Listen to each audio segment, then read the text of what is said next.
এবার আমাদের এক্সক্লুসিভ খবরে যাই। আমরাই দেখিয়েছিলাম পানিহাটির ঐতিহ্যবাহী অমরাবতী মাঠের একাংশ কিভাবে প্রমোটারদের হাতে বিক্রি করে দেওয়া হচ্ছে। মমতা বন্দ্যোপাধ্যায় মুখ্যমন্ত্রী ক্ষুব্ধ হয়েছিলেন এবং তারপরে ওই সরকার ওই জমি ওই অমরাবতী মাঠ অধিগ্রহণ করবে সিদ্ধান্ত হয়েছিল।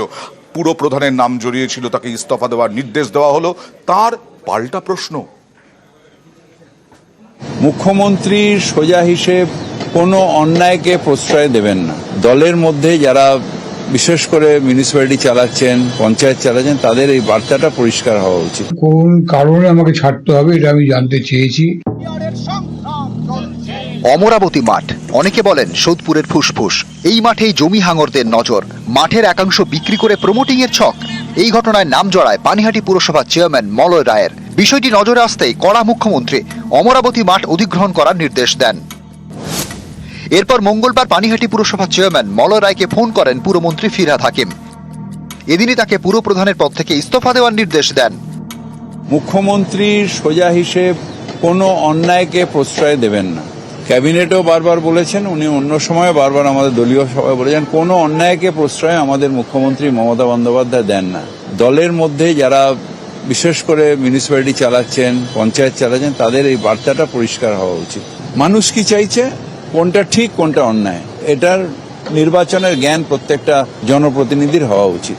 কবি হাকিম ফোন করেছিলেন এবং তিনি একটা রিকোয়েস্ট করেছেন। মুখ্যমন্ত্রীর একটা মেসেজ গেছে, SMS গেছে, তাতে মুখ্যমন্ত্রী চান পদত্যাগ করার জন্য। এখানে আমি বলেছিলাম কোন কারণে আমাকে ছাড়তে হবে এটা আমি জানতে চেয়েছি এবং আমি এটা মুখ্যমন্ত্রীর কাছ থেকেও জানতে চেয়েছি। আশা করি সদুত্তর আমি পাবো। দলের সর্বোচ্চ নেত্রী যেটা চান সেটা আমি মাথা পেতে নিতে রাজি আছি। কি করা যায় দেখছি, এখনো তো ঠিক করিনি, একটু ঠান্ডা মাথা চিন্তা করে। পানিহাটির অমরাবতী মাঠ, এখানে মোট 85 বিঘা জমি, এর মধ্যে 13 বিঘা জলাভূমি। অমরাবতী মাঠ দেখাশোনার দায়িত্বে রয়েছে বেহালা ঠাকুরপুকুরের একটি সোসাইটি। অভিযোগ, অমরাবতী মাঠের 13 বিঘা জলাজমি এক বেসরকারি সংস্থাকে বিক্রি করে এই সোসাইটি। এই ঘটনাতেই নাম জড়ায় পুরপ্রধানের।